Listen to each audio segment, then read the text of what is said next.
નમસ્કાર, મારું નામ રાજેન્દ્ર પ્રજાપતિ, મેકિંગ ડોક્ટર્સ ઓર્ગેનાઇઝેશનમાંથી. મારી સાથે છે અરમાન મંસૂરી તથા એમના ફાધર ઇબ્રાહિમ મંસૂરી. ઇબ્રાહિમભાઈ સર પ્રતાપ સ્કૂલમાં છેલ્લા 15 વર્ષથી સુપરવાઇઝર તરીકે અને અત્યારે ફિઝિક્સ ટીચર તરીકે ફરજ બજાવે છે, કેમેસ્ટ્રી ટીચર તરીકે. અને અરમાન ખૂબ જ હોશિયાર વિદ્યાર્થી છે. અરમાન એક હોશિયાર વિદ્યાર્થી હોવા છતાં પણ એમને જ્યોર્જિયામાં જીઓમેડી યુનિવર્સિટીમાં મેડિકલ અભ્યાસ માટે એ લોકોએ સિલેક્ટ કર્યું. તો ઇબ્રાહિમભાઈ, પહેલો પ્રશ્ન તમને એ જ કે વિદ્યાર્થી હોશિયાર છે અને તમારી પાસે ઘણા એવા ચાન્સ હતા કે તમને ભારતમાં પણ ક્યાંક એડમિશન મળી શકે, છતાં તમે જ્યોર્જિયા સિલેક્ટ કર્યું, એનું કારણ શું? રાજેન્દ્રભાઈ, ખાસ વાત કરું તો એના મુખ્ય 2 કારણ છે. એક તો આપણા ઇન્ડિયા લેવલમાં વધતી જતી કોમ્પિટિશન, નીટ લેવલે MBBS ના એડમિશન માટે માર્કિંગ દિવસે ને દિવસે વધતું જાય છે. સાથે સાથે અહીંયા કોલેજો એટલી બધી અવેલેબલ નથી. થોડા ઘણા માર્ક્સના વેરિએશનના લીધે પણ એડમિશનમાંથી વિદ્યાર્થીઓ બાકાત રહી જાય છે.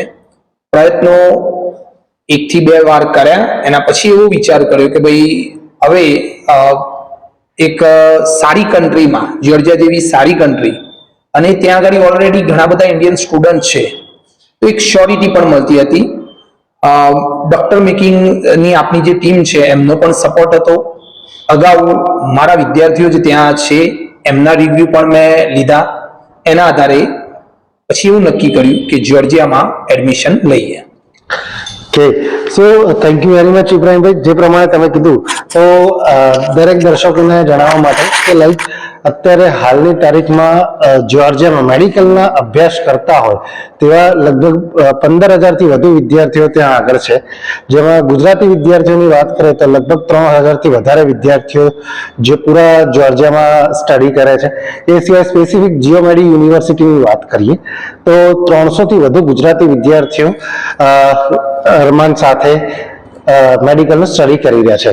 અરમાન, જ્યોર્જિયા કેવું લાગે છે તમને? જ્યોર્જિયા આમ તો બહુ સારું લાગે છે, સ્ટડી વાઇઝ એમ બધી રીતે સારું છે. ઓકે, જ્યોર્જિયામાં જીઓમેડી યુનિવર્સિટી છે, ત્યાંનો એકેડમિક સ્ટાફ અને ત્યાંના જે ઇન્ટરનેશનલ સ્ટુડન્ટ કોઓર્ડિનેટર છે તમને કઈ રીતના મદદ કરે છે? એ બધી રીતે મદદ કરે છે. આપણા અભ્યાસ લગી એમ કોઈ સબ્જેક્ટમાં તકલીફ હોય તો એ આપણે પર્સનલી પૂછે છે, એડવાઇસ આપે છે.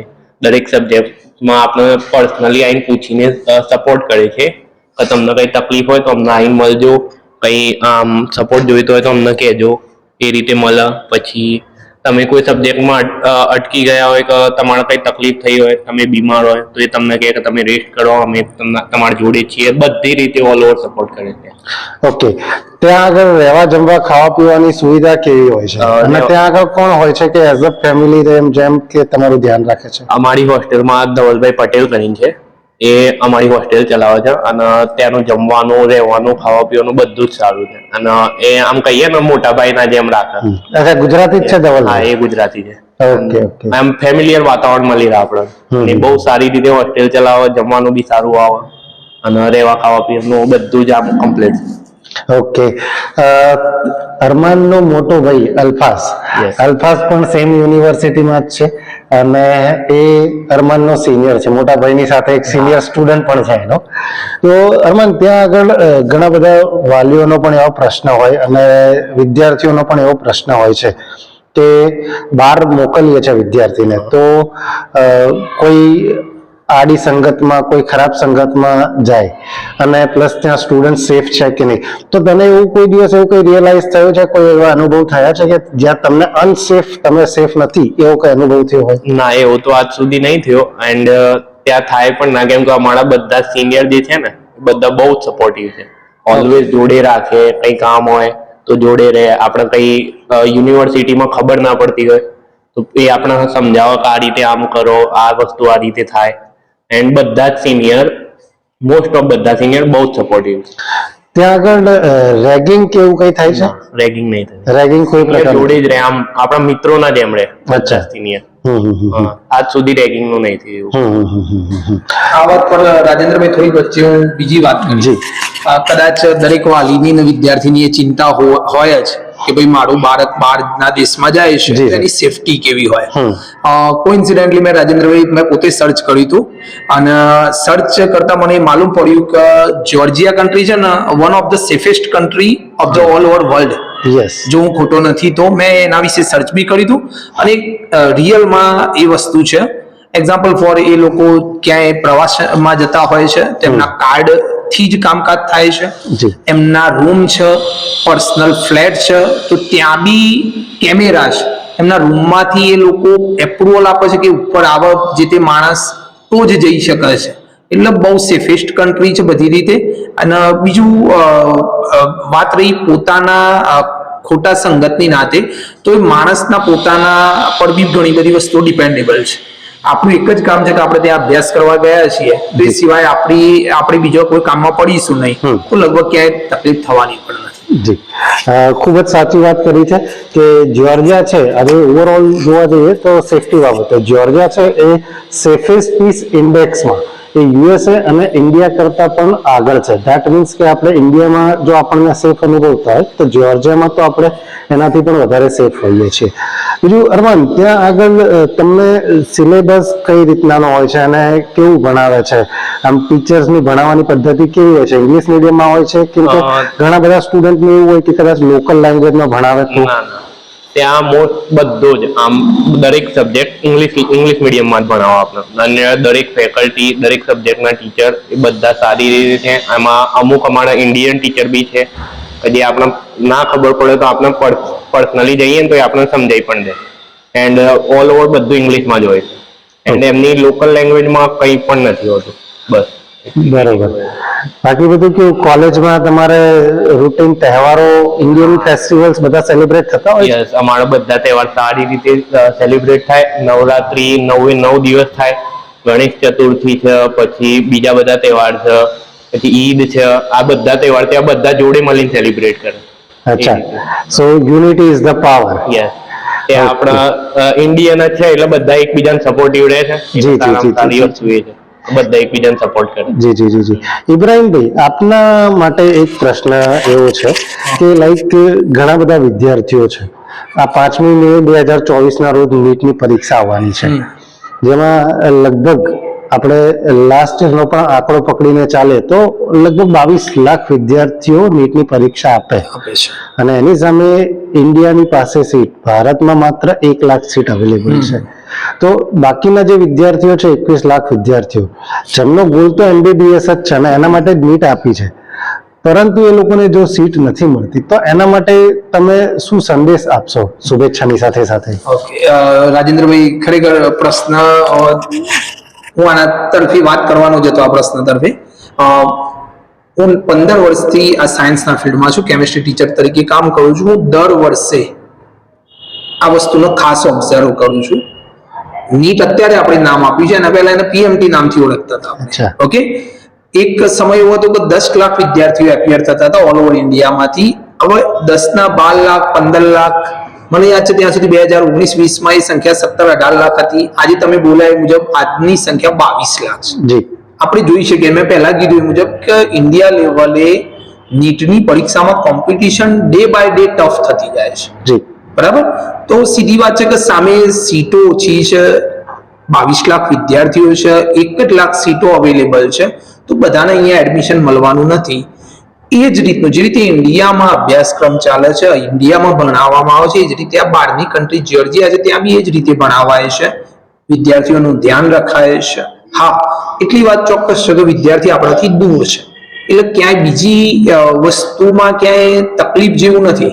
જો આપણે સક્ષમ હશું તો આપણે કોઈ બી જગ્યાએ સારો અભ્યાસ કરી શકીએ છીએ. અને એટલે જ કહેવાયું છે કે ભાઈ તમને જો કોઈ જગ્યાએથી શિક્ષણ મળતું હોય અને ગમે તેટલું દૂર હોય પણ આપણે જવું જોઈએ. તો ઇન્ડિયામાં જો એડમિશન ના મળતું હોય તો હું એવું માનું કે બહારના વિદેશ કન્ટ્રીમાં જઈને અભ્યાસ વિદ્યાર્થીઓને કરવો જોઈએ, જે આવનાર સમય માટે અને ભવિષ્યમાં ભારત માટે પણ બહુ જરૂરી છે. જી, તો જે પ્રમાણે ઇબ્રાહીમ સાહેબે કહ્યું કે જો તમારો ગોલ MBBS હોય તો એ ગોલને સિદ્ધ કરવા માટે તમે બહાર જવા માટે પણ તમારા માઇન્ડસેટને તમારે ઓપન કરવું જોઈએ. બીજી વાત રહી, આપણે અરમાનને પૂછીએ. અરમાન, ત્યાં આગળ વેધર કઈ રીતનાનું હોય છે, વાતાવરણ કેવું હોય છે? આપણે ઇન્ડિયન સ્ટુડન્ટ, આપણે ગુજરાતી છીએ, હંમેશા એક સની વેધરમાં રહ્યા હોય એઝ એન ઇન્ડિયન, બરોબર? તો ત્યાં આગળ સ્નોફોલ થતો હોય, ઠંડી હોય, તો કેવું છે? કોપઅપ થઈ જાય છે ઇન્ડિયન વિદ્યાર્થીઓ દ્વારા? આપણે ઇન્ડિયન વિદ્યાર્થી સ્ટેટ થઈ જાય. શરૂઆતમાં થોડા દિવસ તકલીફ પડે, આમ ટેમ્પરેચર ઓછું હોય એ રીતે, પણ જ્યારે ગરમી આવે ને તો વેધર સેમ ઇન્ડિયા જેવું. એન્ડ ઠંડીમાં જેમ કે બહુ ડિસેમ્બરમાં ને જાન્યુઆરીમાં વધારે ઠંડી પડે, તો ત્યારે કોક વાર એમ 2-3 વાર સ્નોફોલ થાય. બાકી તો વેધર ઠંડુ જેમ આપણે શિયાળામાં સવારે અહીંયા હોય ને એ રીતે જ હોય. એન્ડ ઉનાળો તો સેમ આપણે એમ લાગે કે આપણે ઇન્ડિયામાં જ છીએ. અચ્છા, એ જ રીતે. ઓકે. હોસ્ટેલમાં કઈ કઈ રીતની સુવિધાઓ ઉપલબ્ધ હોય છે? હોસ્ટેલમાં અમારા રૂમમાં ગીઝર ગરમ પાણી માટે, પછી દરેકનું પર્સનલ બેડ, કબોર્ડ બધું જ પ્રોવાઈડ કરે છે એ લોકો. વોશિંગ મશીન પ્રોવાઈડ કરે. તમારા જમવા માટે નીચે ડાઇનિંગ ટેબલ મોટા, તમારે જો કંઈ પર્સનલ નાની મોટી વસ્તુ બનાવવી હોય, મેગી છે, પાસ્તા છે, તો એ તમને ગેસ સ્ટવ પ્રોવાઈડ કરે છે. પછી બહાર ગાર્ડન જેવો એરિયા પણ છે નાનો. એન્ડ બધી રીતે સારું છે, સિક્યોર બી છે. તમારા એમને ચીપ બી આપો ગેટ ઓપન કરો, જે દરેક વિદ્યાર્થી જોડે એક જ હોય, એટલે બહારનું કોઈ અંદર આવી ના શકે એ રીતે છે. એન્ડ દરેક રૂમમાં એસી, પછી સ્ટડી ટેબલ, ખુરશીઓ બધું જ પ્રોવાઈડ કરે છે. ઓકે. આમ ઓવરઓલ રેટિંગ આપવું હોય તો 10 માંથી જીઓમેડી યુનિવર્સિટીને કેટલા રેટિંગ આપી છે? જીઓમેડી 10 માંથી 10. ઓકે. તો ઇબ્રાહીમભાઈ, તમને એક પ્રશ્ન એવો પૂછવો છે કે લાઈક તમે તપાસ કરી હશે, બટ ઓબ્વિયસ તમે શિક્ષક છો, એટલે તમે એવું નથી કે તમારો પોતાનો જ પુત્ર છે, એના માટે તમે મને મારા જાણ પ્રમાણે કદાચ એક નહીં 5 કે 6 કે 7 કે વધુ જગ્યાઓ હશે કે જે જગ્યાએ તમે એડમિશન માટે ફરક પડ્યો હશે. 100%. તો તમે મેકિંગ ડોક્ટર્સ ઓર્ગેનાઇઝેશન કેમ સિલેક્ટ કર્યું? એક વાત કે જ્યારે બી આપણે એડમિશન લેતા હોઈએ ને, ઇવન ઇન્ડિયા હોય તો પણ આપણે કોલેજો સર્ચ કરીએ છીએ. આ તો આઉટ ઓફ કન્ટ્રીની વાત હતી. રાજેન્દ્રભાઈએ કીધું એ મુજબ અમે ઘણી બધી કન્ટ્રીઓ સર્ચ કરી હતી આ બાબતે. ઘણી બધી ઓર્ગેનાઇઝેશન જે ડોક્ટર બનાવવા માટે કામ કરે છે એમનો સંપર્ક કર્યો હતો. મેઇનલી વાત એટલી હતી કે જે બી માણસો થકી આપણે જઈએ છીએ એ વિશ્વાસુ હોય. ડોક્ટર મેકિંગ ઘણા વર્ષોથી આ બાબતે કામ કરે છે. ઘણા બધા વિદ્યાર્થીઓ એમના જોડે સંકળાયેલા છે. એમનામાં કામ કરતા માણસો છે એ વિશ્વાસુ છે. અને જ્યારે બી આપણે કામકાજ હોય એમને કોલ કરીએ છીએ તો આપણને રિસ્પોન્ડ મળે છે.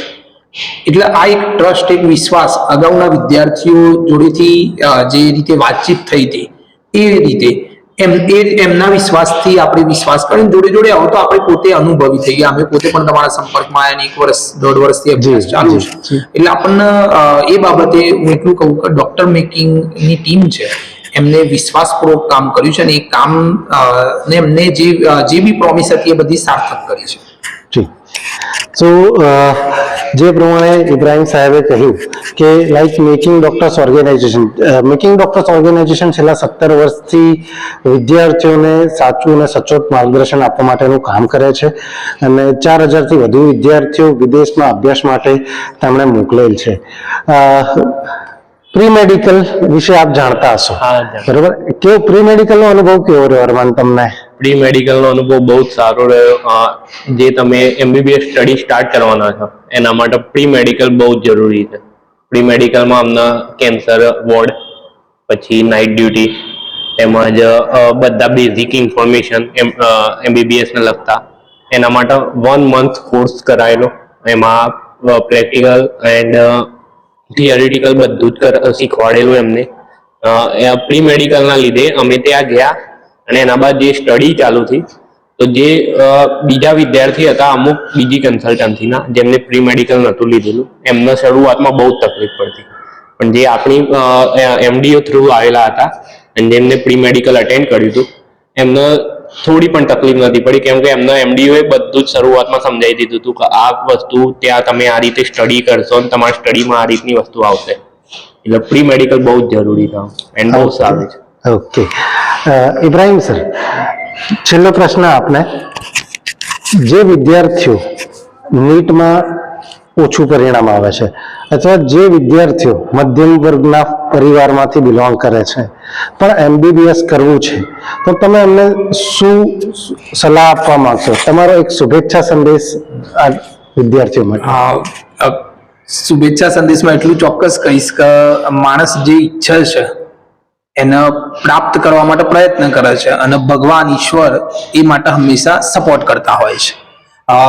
હું એવું માનું કે જો બાળકની ઈચ્છા હોય અને એનામાં જો એવી વિશ હોય કે ભાઈ મારે ડૉક્ટર બનવું છે અને ઇન્ડિયા લેવલે જો એ શક્ય નથી બનતું, તો ચોક્કસથી એમને આ મેકિંગ ડૉક્ટર ઓર્ગેનાઇઝેશનનો સંપર્ક કરવો જોઈએ.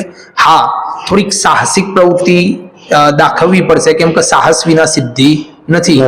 એટલા માટે થોડુંક સાહસિક કામ છે, પણ આપણે જો કરી શકીએ એવું હોય, આપણી ફેમિલી એફોર્ડ કરી શકતી હોય, તો હું એવું માનું કે ચોક્કસથી આ બાબતે પ્રયત્ન કરવો જોઈએ અને એ બાબત આપણને ચોક્કસ સફળતા અપાવશે.